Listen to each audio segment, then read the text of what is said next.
গুৰু দেৱদামোদৰৰ ধৰ্মত বেদ আদি শাস্ত্ৰ খণ্ড 56লৈ মন এৰি দি শ্ৰোতা দৰ্শকক সশ্ৰদ্ধ প্ৰণিপাত জনাইছোঁ। প্ৰণিপাত জনাইছোঁ আমাৰ হৃদয়ৰ গুৰুক আৰু পৰম পিতা পৰমেশ্বৰক। এই খণ্ডত ভাগৱত পুৰাণৰ চতুৰ্থ স্কন্ধৰ দ্বিতীয় অধ্যায়ৰ শিৱ আৰু দক্ষৰ পৰস্পৰ বিদ্বেষৰ সূত্ৰপাত শুনিব জানিব প্ৰয়াস কৰা হ'ল। বিদুৰে ক'লে, হে মৈত্ৰেয়, নিজ কন্যাসকলৰ প্ৰতি স্নেহশীল দক্ষই সতী আৰু তেওঁৰ স্বামী মহাদেৱৰ প্ৰতি বিৰুদ্ধাচৰণ কৰিছিল। হে মুনি, শিৱইতো কাৰো প্ৰতি বিদ্বেষ পোষণ নকৰে। তেওঁৰ প্ৰতিও কাৰো একো ক্ষোভ নাই, কাৰণ তেওঁ এই মহাজগতৰ গুৰু, মহান দেৱতা। আত্মাতেই তেওঁৰ ৰতি, সেইকাৰণে তেওঁৰ দেহ শান্তিময়। তথাপি প্ৰজাপতি দক্ষ কিয় কন্যাৰ প্ৰতি বিতুষ্ট হৈছিল? যি কাৰণত শহুৰ আৰু জয়াৰ মাজত বিদ্বেষৰ সৃষ্টি হৈছিল, তাৰেই কাৰণ আমাক কোৱা। আনকি সেই বিদ্বেষৰ কাৰণেই দক্ষ কন্যা সতীয়ে প্ৰাণ পৰ্যন্ত বিসৰ্জন দিলে কিয়?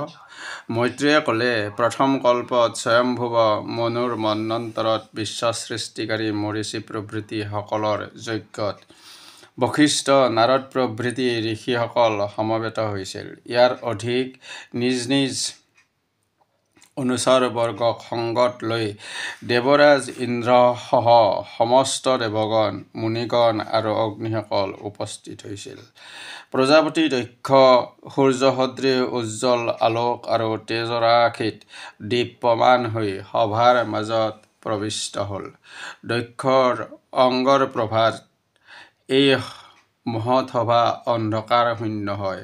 তেওঁ সভাৰ মাজত উপনীত হোৱা দেখি ব্ৰহ্মা আৰু মহাদেৱৰ ব্যতিৰেক সমস্ত সভাসদ নিজ নিজ আসনৰ পৰা উঠিল, কাৰণ দক্ষৰ উজ্জ্বল অংগৰ প্ৰভাৰ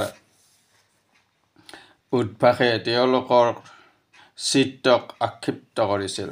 তেওঁলোকে দক্ষৰ যথাৰ্থ সৎকাৰ কৰাৰ পিছত তেওঁলোক গুৰু ব্ৰহ্মাক প্ৰণাম কৰি তেওঁৰ অনুমতি সাপেক্ষে আসনত উপবিষ্ট হ'ল।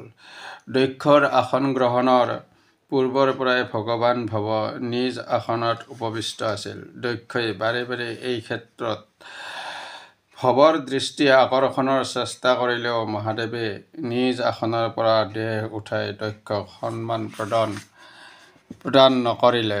দক্ষই এই অপমান সহ্য কৰিব নোৱাৰি সভাস্থ দেৱতা সকলোৰে উপস্থিতিত ভৱৰ উদ্দেশ্যে বিষোদ্গাৰ কৰিব উদ্যত হ'ল। আমি অজ্ঞানতা বা বিদ্বেষৰ কাৰণে কোৱা নাই। তথাপি এই শিৱ অতি লজ্জাহীন আৰু লোকপালসকলৰ যশ বিনাশকাৰী। কাৰণ তেওঁ যশোচিত ক্ৰিয়া পালন নকৰি সাধুসকলৰ আচৰণীয় পথক কলুষিত কৰিছে। এওঁক এক ভাৱত আমি শিষ্য বুলিব পাৰোঁ, কাৰণ এই মূঢ় ব্ৰাহ্মণ আৰু অগ্নি সাক্ষী কৰি আমাৰ কন্যাৰ পাণি গ্ৰহণ কৰিছে। এই মৰ্কট লোচনৰ সংগত দৈৱক্ৰমত আমাৰ কন্যাৰ বিবাহ হৈছে। সেইহেতু আমাক এওঁ দেহ উঠাই সন্মান প্ৰদৰ্শন কৰা কৰ্তব্য। কিন্তু এওঁতো সামান্য সন্মানজনক বাক্যৰেও আমাৰ প্ৰতি শ্ৰদ্ধা অৰ্পণ নকৰিলে। অত্যন্ত অনিচ্ছা সত্ত্বেও আমি ব্ৰহ্মাৰ আদেশত কন্যা সতীক এই শিৱৰ হাতত সম্প্ৰদান কৰিছোঁ। এওঁ অতি অপবিত্ৰ, অভিমানী, ধৰ্ম মাহাত্ম্য আৰু ক্ৰিয়াকলাপ সম্পৰ্কে অতিকৈ অজ্ঞ। এই ব্যক্তি বিকীৰ্ণ কেশত বস্ত্ৰহীন অৱস্থাত শ্মশানত ভয়ংকৰ ভূত প্ৰেতসকলৰ লগত ঘূৰি ফুৰে। আপন মনে কেতিয়াবা হাঁহে, কেতিয়াবা কান্দে। সৰ্বাংগত চিতাভস্ম সানি লয়। মাথাত গলত মৃত মানুহৰ অস্থিক ভূষণ ৰূপত পৰিধান কৰি শ্মশানচাৰীৰ দৰে জীৱন কটায়। নামত মাত্ৰ শিৱ, বস্তুতঃ এওঁ এজন অশিৱ। সততেই মাদক দ্ৰব্য সেৱন কৰি দিক বিদিক জ্ঞানশূন্য হৈ থাকে। তমোগুণ স্বভাৱৰ প্ৰমথ নাথসকলৰ প্ৰতি এই শিৱ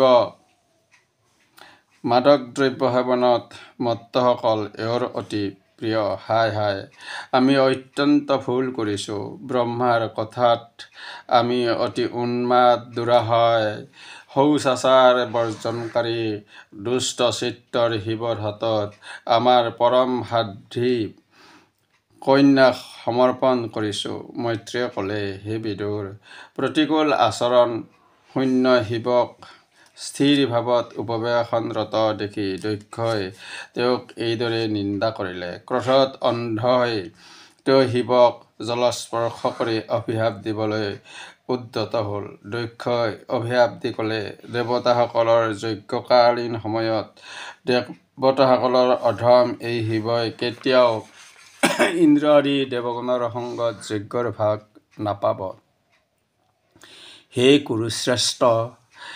তেতিয়া সভাত উপস্থিত সভাসদসকলে দক্ষক নানা প্ৰকাৰে নিৰস্ত কৰাৰ চেষ্টা কৰিলে, কিন্তু দক্ষই কাৰো নিষেধ নামানি এইদৰে অভিসম্পাত দি নিজেই সভাস্থল পৰিত্যাগ কৰিলে আৰু নিজ গৃহলৈ গ'ল। তাৰ পিছত গিৰিশ অনুচৰসকলৰ অগ্ৰণী নন্দীশ্বৰৰ এই অভিশাপৰ বিষয়ে জ্ঞাত হ'ল। প্ৰচণ্ড ক্ৰোধত ৰক্তচক্ষু হৈ তেওঁ দক্ষক আৰু শিৱনিন্দা সমৰ্থক ব্ৰাহ্মণসকলক অভিশাপ দিবলৈ প্ৰবৃত্ত হ'ল। নন্দেশ্বৰে ক'লে, যজ্ঞ আৰু ভেদস্পৰ্শী ব্যক্তি এই দক্ষৰ স্বশৰীৰক শ্ৰেষ্ঠ জ্ঞান কৰি ভগৱান ভৱৰ বিৰোধিতা কৰিলে কেতিয়াও তেওঁৰ পৰমাৰ্থ লাভ নহ'ব। ভগৱান মহাদেৱে কাৰো প্ৰতি বিদ্বেষ মনোভাৱ পোষণ নকৰে।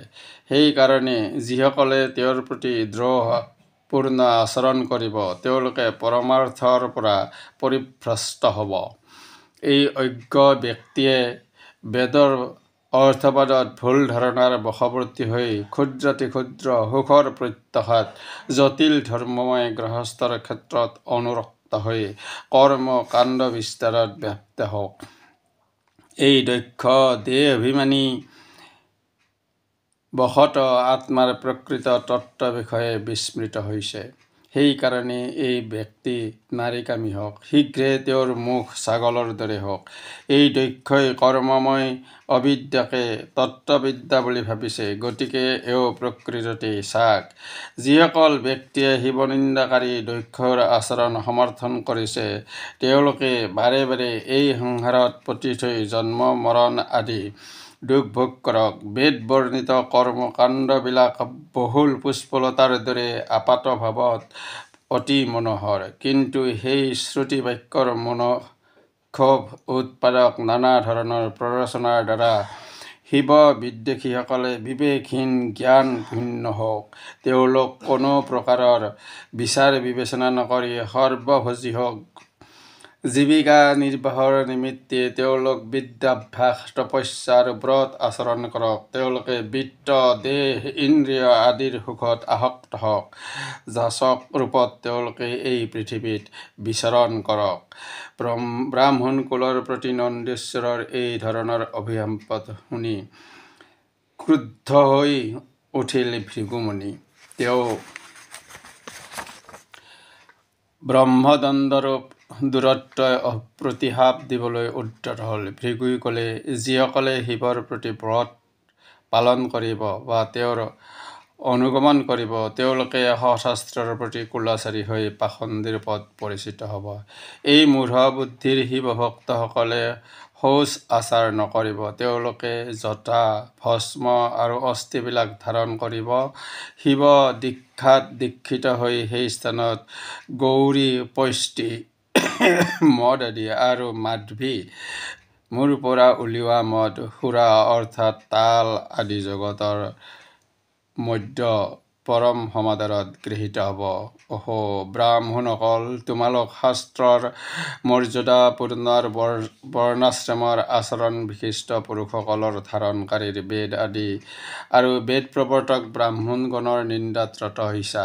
সেইবাবেই তোমালোক পাষণ্ড আশ্ৰিত বুলি ক'লোঁ। প্ৰাচীন ঋষিসকলে এই বেদক অৱলম্বন কৰিছে। স্বয়ং ভগৱান নাৰায়ণ এই বেদৰ মূল স্বৰূপ। সেই বেদ সৰ্বলোকৰ চিৰন্তন আৰু কল্যাণময় পথ।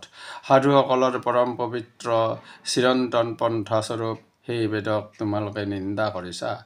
যি ধৰ্মত তোমালোকৰ তামস ভূত পতিৰ আধিপত্য আছে সেই পাষণ্ড ধৰ্মত তোমাৰ দীক্ষা হওক। মৈত্ৰীয়ে ক'লে, মহৰ্ষি ভৃগুৱে এইদৰে অভিসম্পাত দিয়াত প্ৰবৃত্ত হলত ভগৱান মহাদেৱ এক ধৰণ যেন বিমনা হৈ সেই স্থান পৰিত্যাগ কৰিলে। তেওঁ ভাবিলে এই ভাৱত পৰস্পৰৰ অভিশাপ পৰ্ব চলি থাকিলে উভয় পক্ষৰ ক্ষতি কৰে। সেইকাৰণে তেওঁ নিজ অনুচৰসকলক লৈ সেই ঠাইৰ পৰা গমনোদ্যত হ'ল। বৎস বিদুৰ। তাৰ পিছত বিশ্বস্ৰষ্টাসকলে সহস্ৰ বৎসৰ ব্যাপী যজ্ঞানুষ্ঠান সম্পাদন কৰিলে। সেই যজ্ঞৰ মাধ্যমত ভগৱান বিষ্ণুৰ উপাসনা কৰা হয়। তাৰ পিছত তেওঁলোক গংগা যমুনাৰ সংগমস্থল প্ৰয়াগত স্নান কৰি পবিত্ৰ নিৰ্মল হৃদয়েৰে নিজ গৃহলৈ যায়। যজ্ঞ সমাপন কৰা এই স্নানক অৱভৃত বোলা হয়। ইয়াৰ ফলত দেহ মন নিৰ্মল আৰু শুচি হয়।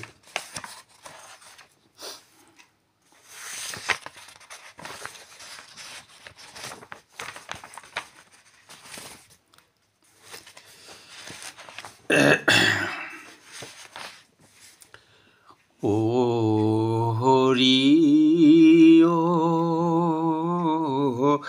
হৰি শিৱ ৰাম